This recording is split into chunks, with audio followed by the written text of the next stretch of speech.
राजीव, तुम्हें मुझे घूरने की जरूरत नहीं है। अब से मैं हमेशा तुम्हारे पास ही रहूंगी और आज से तुम्हारी हर ख्वाहिश पूरी होगी। क्या तुम सच बोल रही हो?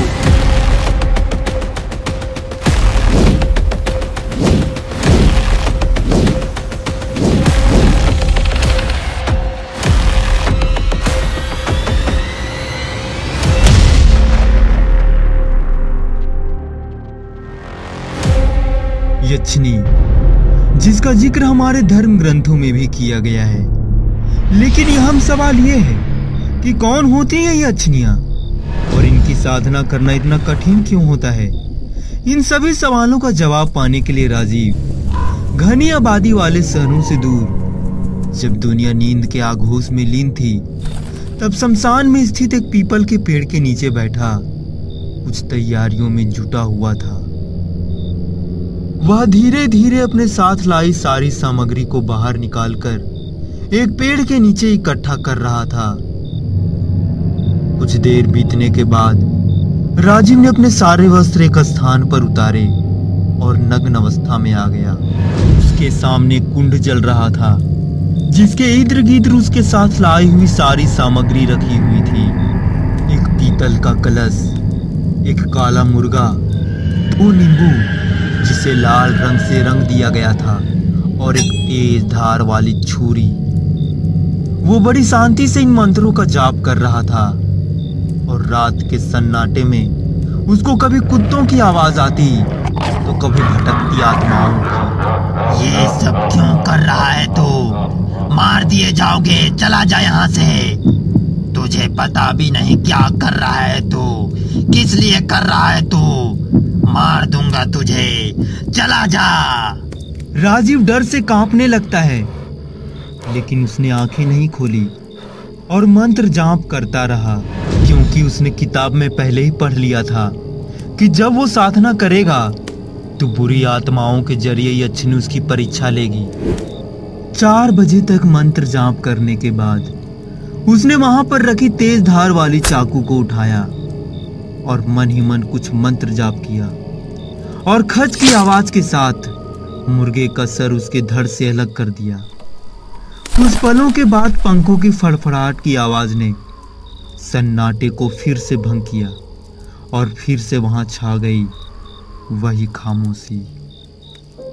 यह साधना सुबह के 4 बजे तक चलती और फिर वह घर लौट जाता। इस तरह वो हर रोज यक्षिणी की साधना कर रहा था और अब उसको 41वां दिन हो चुका था। लेकिन आज उसको इतनी डरावनी आवाज सुनाई दी जितनी इसकी पहले कभी नहीं सुनाई दी थी। और अचानक राजीव के सामने एक तेज हवा का बवंडर उठा और उसमें से राजीव की एक्स गर्लफ्रेंड साची अपने हाथ में अपना कटा हुआ सर लिए राजीव के सामने जोर जोर से हंस रही थी। रात के अंधेरे में यह दृश्य राजीव को पूरी तरह से झकझोर कर रख दिया। डर के माने उसका पूरा शरीर ठंडा पड़ गया कि तभी अचानक साची ने अपना कटा हुआ सर राजीव की तरफ फेंकी, जिसे देख राजीव ने तुरंत अपनी आंखें बंद कर ली, यह सोचकर कि यह सब एक भ्रम है। और एक बार फिर से वहां छा गई वही खामोशी। वो भी अब बिल्कुल शांत हो गया था। उसकी आंखें बंद थी और वो साधना में लीन तेज तेज मंत्र का जाप कर रहा था। राजीव, मेरे साधक, आंखें खोलो। राजीव ने जब अपनी आंखें खोली तो सामने का नजारा देखकर उसकी सांसें मानो थम सी गई। उसकी आंखें सामने खड़ी उस औरत के बदन को निहार रही थी, जिसको देखकर उसे ऐसा लग रहा था कि उसने आज तक जितने भी औरत देखी थी उन सब में से सबसे ज्यादा खूबसूरत औरत वो आज देख रहा है। उसका खुला बाल, गुलाबी पतले ओंठ, नसीली आंखें, उसका पूरा बदन इस साड़ी में राजीव को अपनी तरफ सम्मोहित कर ली। राजीव उसकी खूबसूरती को ऊपर से नीचे तक निहार रहा था। वो राजीव को देखकर मुस्कुराई और उसके करीब गई। क्या तुम? राजीव लड़खड़ाते हुए आधा सवाल किया। मैं तुम्हारी यक्षिणी। यक्षिणी का यह शब्द खामोशी भरा आसपास के जगहों में हलचल ला दी।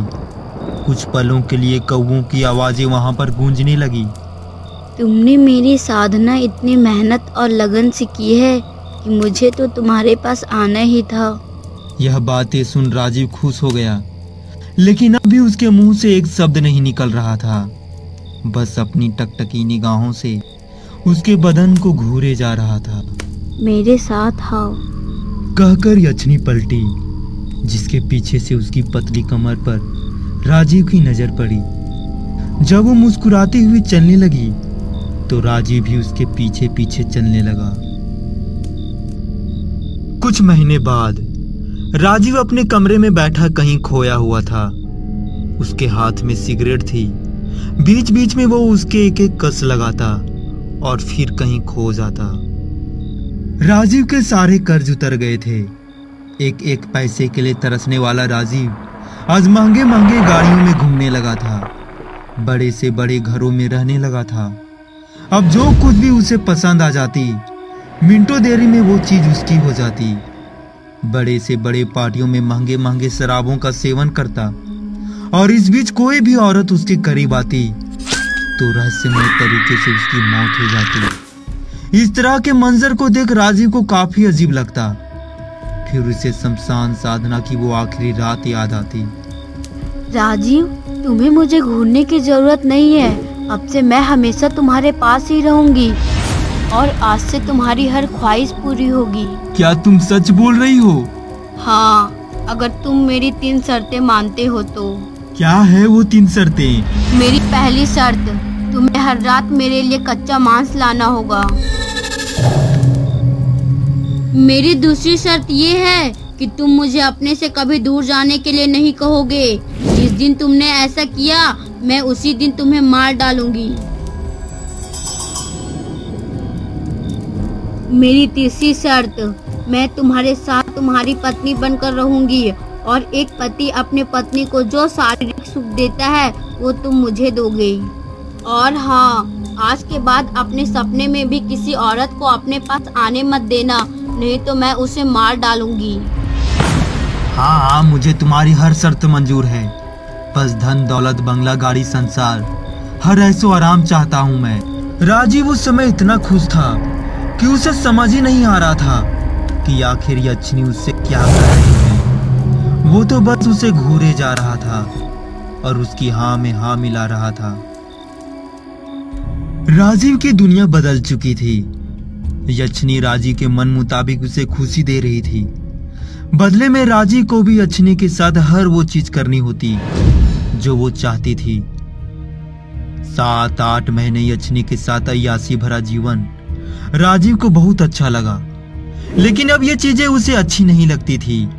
वो बोर हो गया था इन सब चीजों से। अचानक उसे एक्स गर्लफ्रेंड साक्षी की याद आने लगी। वो साक्षी के बिना एक पल भी नहीं रह पा रहा था। उसके सामने उसका मुस्कुराता चेहरा घूमने लगा था। साक्षी के नर्म हाथ जब उसके बदन को सहलाते थे तो मानो राजीव के दिल पर एक साथ 1000 छुरियां चल पड़ी हो। वो दुनिया भर के टेंशन से मुक्त हो जाता था। राजीव को अब वो सारी पुरानी यादें परेशान कर रही थी। एक दिन तैयार होकर वो साक्षी के घर उससे मिलने जा रहा था, तभी यक्षनी ने उसका रास्ता रोक लिया और उसको प्यार करने की इच्छा जताई। लेकिन राजीव का मन यक्षनी से पूरी तरह भर चुका था। वह यक्षनी के सामने हाथ जोड़ लिया। मुझे माफ कर दो, अब मैं तुम्हारे साथ नहीं रह सकता।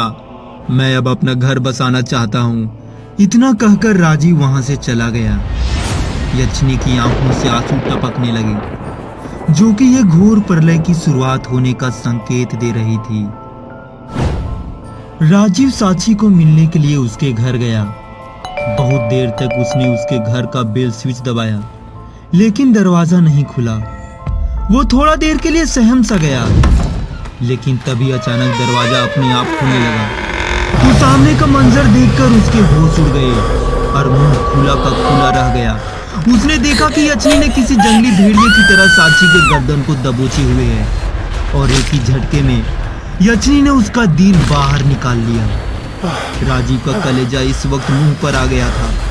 वह पिछले कदम से भागता हुआ अपने घर पहुंचा और किसी कोने में दुबक कर रोने लगा। राजीव टूट गया था, वह बिखर गया था।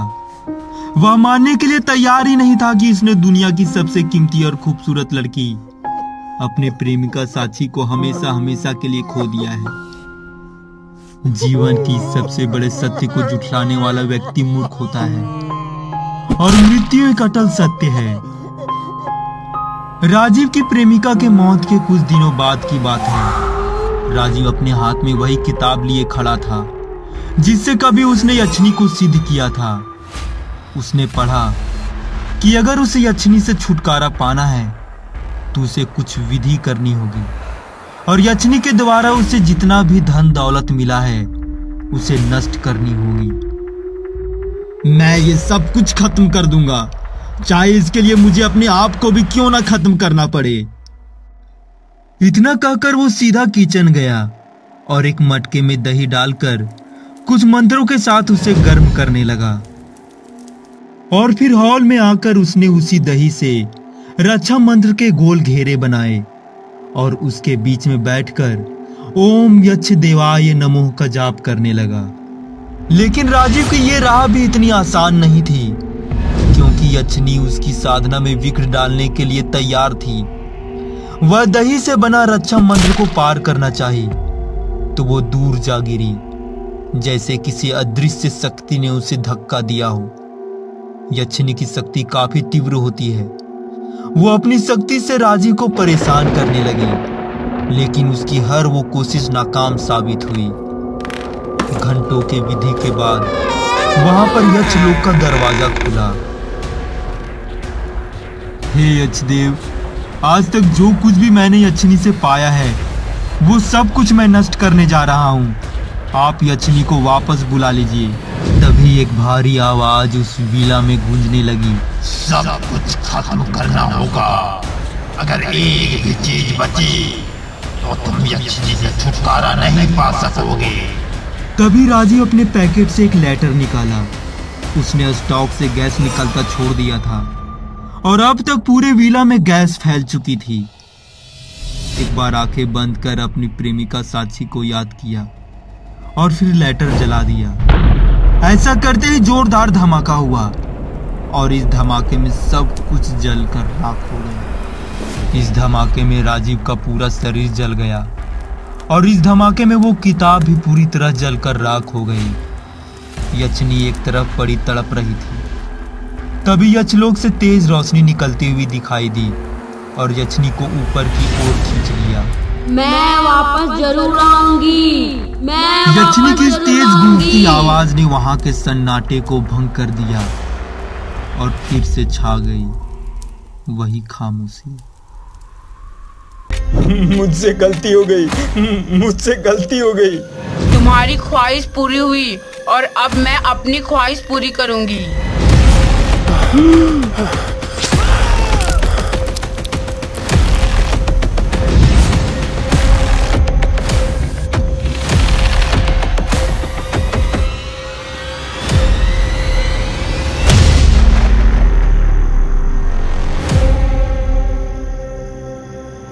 अमावस की वो काली रात, चारों तरफ एक घना कोहरा उमेर गांव के जंगल को अपने लपेटे में ओढ़े हुए थी। चारों ओर जंगली जानवरों की आवाजें उस जंगल में एक अजीब सा शोर पैदा कर रही थी।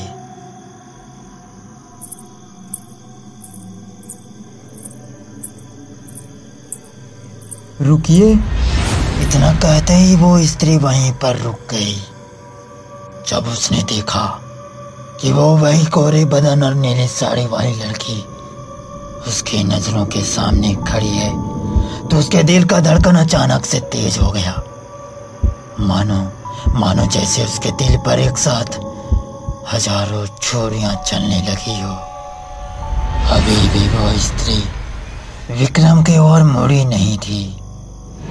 विक्रम की आंखें उस नीली साड़ी वाली स्त्री के कोरे बदन का दीवाना हो चुका था।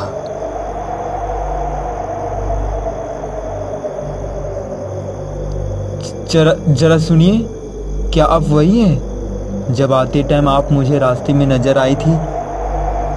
विक्रम की बात सुनकर उसने पीछे पलट कर देखा और पहली बार उसकी नजर विक्रम के नजर से मिली। पीछे से जो लड़की उसे पागल करे जा रही थी, सामने से वो और भी भला के खूबसूरत लग रही थी। जी, मैं वही हूँ, उसने मुस्कुराते हुए कहा। उस स्त्री के बोलने का अंदाज विक्रम के अंदर और हिम्मत पैदा कर दी। कितनी ताज्जुब की बात है, इतनी सुनसान इस काली अंधेरी रात में आपको देखना केवल मेरे ही नसीब में था लगता है। ये देखकर आपको डर नहीं लगा कहीं में कोई बला हुई तो? सच कहूँ तो आप एक खूबसूरत बला ही नजर आ रही हो।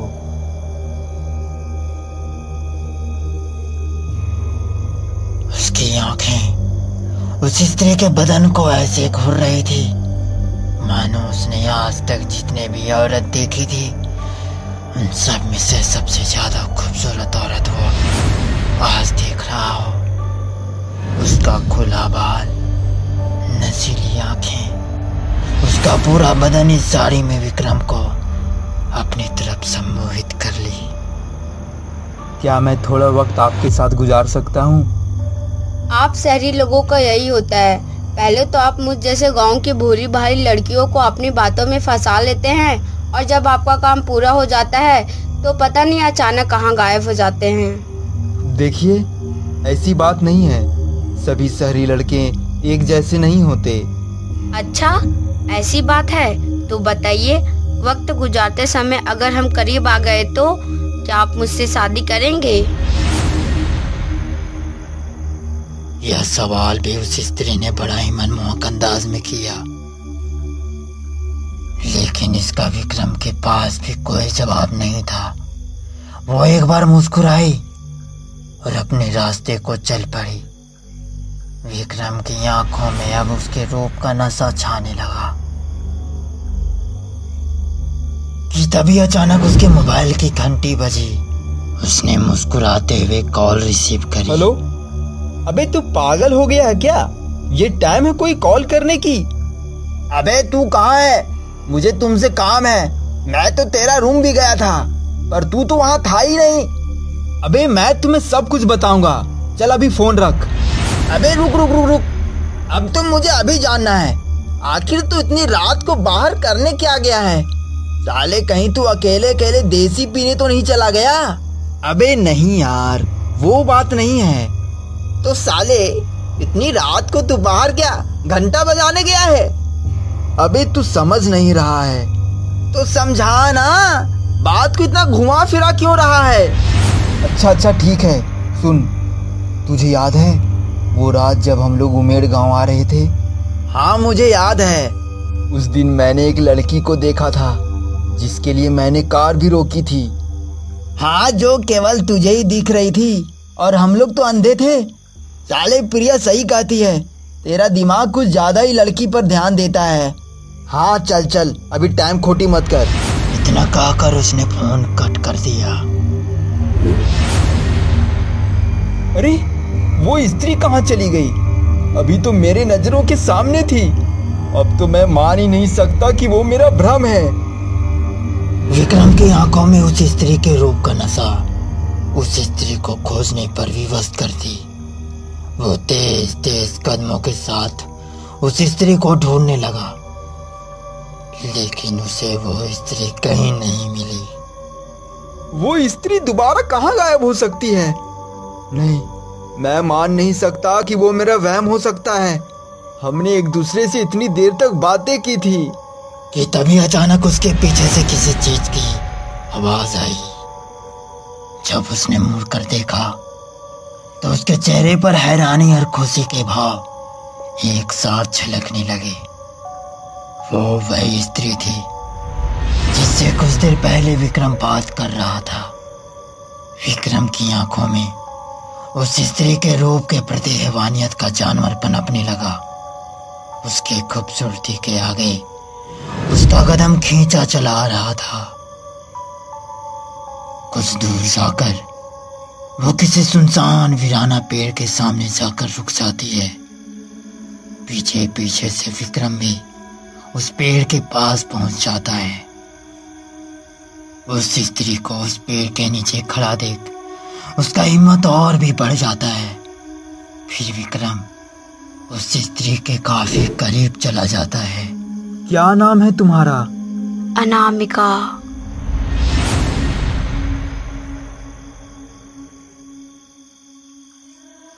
अब वो दोनों ही एक दूसरे की आंखों में पूरी तरह से खो गए